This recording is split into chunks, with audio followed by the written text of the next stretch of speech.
Hey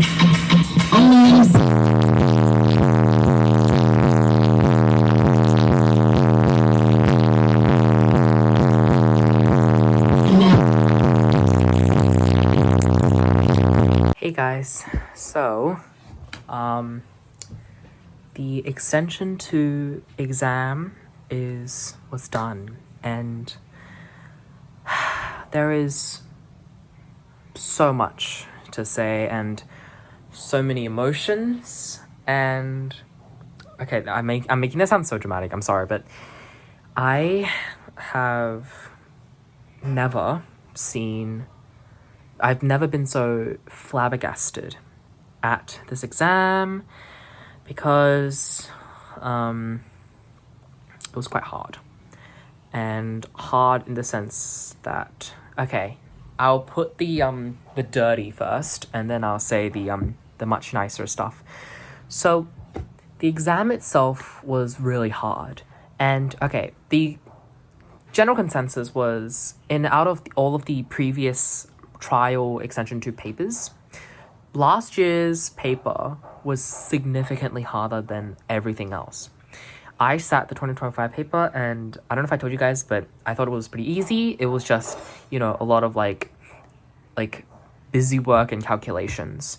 I guess that's hard in its own way because it's hard to like avoid silly mistakes with all those arithmetic stuff. So I just had to close the door there. This one was hard because it was conceptually difficult. However, I do have to say one thing is, even though it was conceptually difficult, it was very superficial. As in, of course it has to be. But what I mean is, like, if you were to just look at it, it would be, wow, like, this looks really hard, and, like, how do you do this, right? But if you kind of unpack the question, then you find that it's actually a lot easier than it seems. They kind of, like, I think this is very common, and this is a really fun type of question to deal with because it's like, oh, let's see, like, what's inside the present, with all this wrapping. It's like, the actual question, when you break it down, could be something as simple as, like integrate, like, from 1 to 0 of like x squared dx, like something really simple, and then they would just layer it and layer it with all these like words and be like oh, Holly went to the beach, and at 10 a.m. there was a Mardi Gras, I don't know, and like they just spew all this information, and of course this type of information is crucial to unpacking the question, but it's just like when you read these types of questions, like one of the questions spanned like half a page, and just reading it, it was like, oh my god. Like in the exam, I was like, oh, okay, let's unpack this question and calm down. Like I have never told myself, the side note, I have never told myself to calm down and just breathe like this many times before. Okay, so but in of itself, all the question types were not difficult. All of it was just packaged and like wrapped around all these fancy layers, and then, just made it really annoying to look at. One thing to be happy about, I guess, is there were a lot of proofs. So there was a lot of like, oh, show that this and show that this happens. So there wasn't really a fear of making like arithmetic errors or carry forward errors, because if you made them, then you wouldn't even get the result. And thankfully, I think for all the questions I've done, all the show that questions I have gotten correct, hopefully. So now it just depends on whether the meat of my working out is to their liking. Now, I say most because, unfortunately, and let me pull up my notes real quick so I can write down my estimate. Unfortunately, I did not finish the paper, and that's why I am incredibly bummed, because I also have some intel on that. So, it was up to question 16, of course, and I did not do the last 3 questions, I'm pretty sure. And the 3 questions was, I think, a 3 marker, 2 marker, and 2 marker. So I lost 7 marks from just not doing it. And 7 marks might seem not like a lot, like, wow, you got 93%. But one, it's a lot. That is almost 10% of the whole exam. And, you know, to time, which is just so unworthy and so, like, sad and bitter. Like imagine hearing, oh, I knew how to do the question, but, like, I just ran out of time. Like, fuck off. Like, you got the same mark as someone who didn't know how to do the question. In, you know, a marker's eyes, or in, like, I guess, people's eyes, you're 90%, 10% off of time versus that person's 90% who didn't know how to do a question is exactly the same, because 90 equals 90. No one cares if you ran out of time. Bad luck. And, you know, that's very bummering, I don't know. So I think, and I wouldn't say I got 93 because, you know, this question is not only conceptually, like you have to peel back so many layers, but there are a lot of holes. There was this one question, I if I remember correctly, that it tried really hard to steer you into the wrong way. Obviously I'm not going to say the question because I'm scared that, like, anyone from my school watching it is gonna, like, be like, oh, actually, like, you read it wrong, and it's actually this, and then that's just gonna ruin my night's sleep.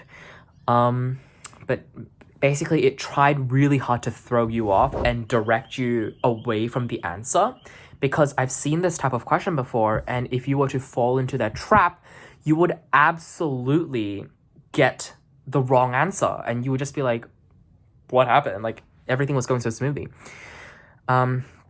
So I hope to, like, I mean, obviously I got the show, so I should be able to, but just because I've found a few of the potholes doesn't mean that I got all of the potholes, and that's why I am just going to say that I think I might have fallen in 1 or 2.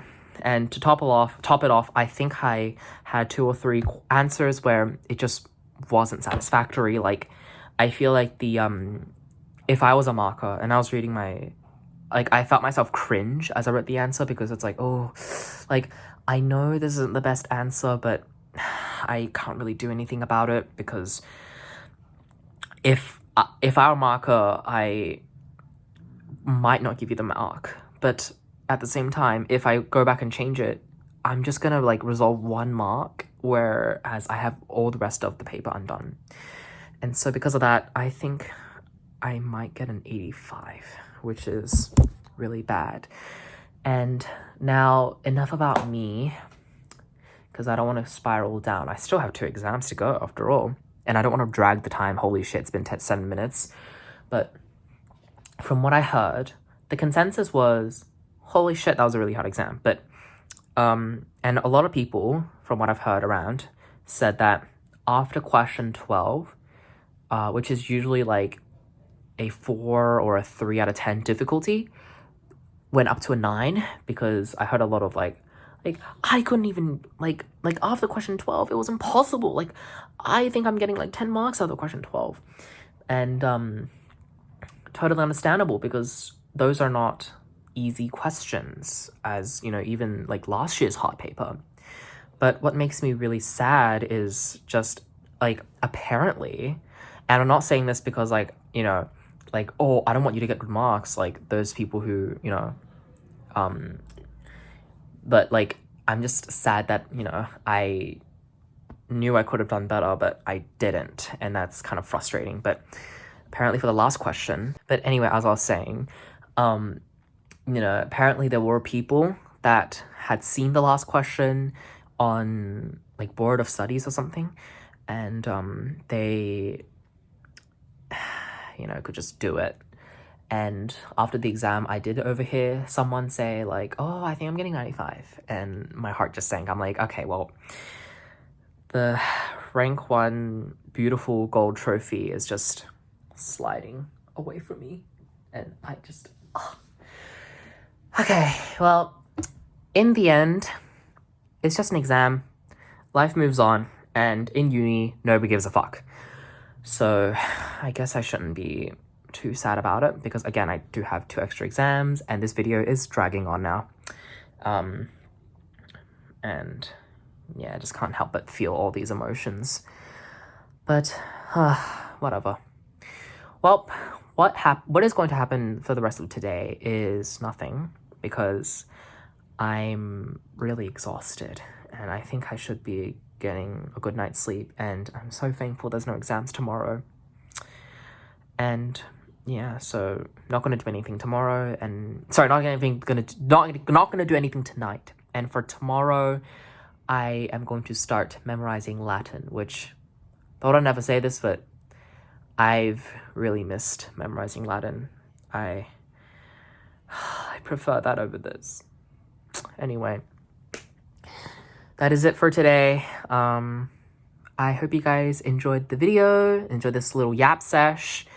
I mean, it's been a while since I haven't done any studying, right? Pretty cool. And yeah, I shall see you guys tomorrow for a full days of memorization. See ya.